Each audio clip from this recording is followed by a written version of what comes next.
you think, if the Unichain is successful, that will be good for the Ethereum network and for Ether, the asset?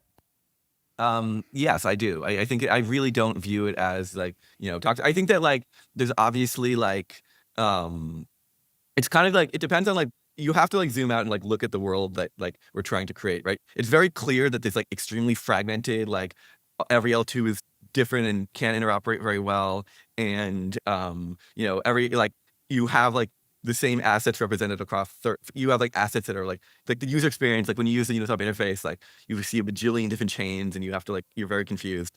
Like that's not sustainable, right? We need a model that we do need to scale blockchains, and then we need to do it in a way that creates good user experiences. And I think that is like people get very scared. Like almost every version of Uniswap, people were very scared. They're like, "Oh no, like we're killing you're killing your previous thing." You can't be afraid to move into the future. Like the actual thing to be scared of is not progress, is lack of progress, right? That like you just need to continue advancing and improving on the thing. And like Ethereum, yes, there was a period of time where it was really nice because we only had 100 users, and so it was all really cheap to run everything on one chain. We're not in that world anymore. We have more users. Uniswap, has millions of users at this point, which is cool. And they, and when we need to have billions of users, and we can't just have Ethereum be like this one thing that runs it all. Yes. It's just not sustainable. It's not scalable. And Ethereum, if it can't adapt, will die. And so it does need to adapt. And that's what it's doing. And that's what the roll-up centric roadmap is about. And I do think that there's sort of like, let's just run everything on Ethereum again, feels a little bit like going back to the past. And we need to figure out, and it's scary. The future is scary. Change is scary, but we need to embrace change. And we just need to figure out what that looks like. And so, yes, in my mind, if, Ethereum focuses on really cheap, huge amounts of data, it probably will be very valuable. I think there's also paths where ETH is valuable as a store of value and as a monetary asset. I think that's also very reasonable. I think that like the only thing that isn't reasonable is like, let's just not progress. Yes. And I just want to plus one on the fear thing. There was a huge amount of fear when we were moving from just OP mainnet to the Superchain and expanding the vision, changing things. Everyone's like, oh my gosh, what's going to happen? And it's natural. But I think that the key is that we need to look at where we are heading, what we are trying to do at a high level, which is bring Ethereum to the entire internet, literally change the way that every single person on this planet is operating and interacting and coordinating with one another.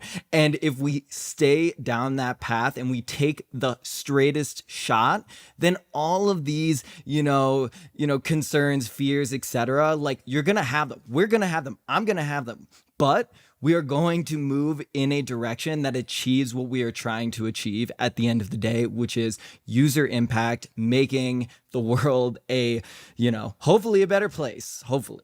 Speaking of just like, having a faith about the commitment to the future, Karl, the Superchain idea has been around 2021, I think, maybe even earlier, maybe before it was even called the Superchain. And now Ethereum's largest layer 1 application is becoming a chain in the Superchain. Just like reflect for a moment on the path to get here, the thinking of the Superchain model before there was even any evidence for it in the first place. Yet here we are. Like just reflect upon that journey for us so far. I mean, I think that is a true testament towards faith, to be honest, and understanding, thinking about things from first principles. You're like, do we need a shared standard? Yes. Do we need multiple layer 2s with their own ecosystems? Yes. How can we make all of these layer 2s with their own ecosystems contribute back to public goods, to, can work together and coordinate? Okay, sounds like we're gonna need a super chain. With a scalability problem, there is no other solution. And so, we just start going and it's scary. And we're like, wow, are we going the right way? This seems insane. And then we talk about it in public and we're still like, oh my God, this is so insane.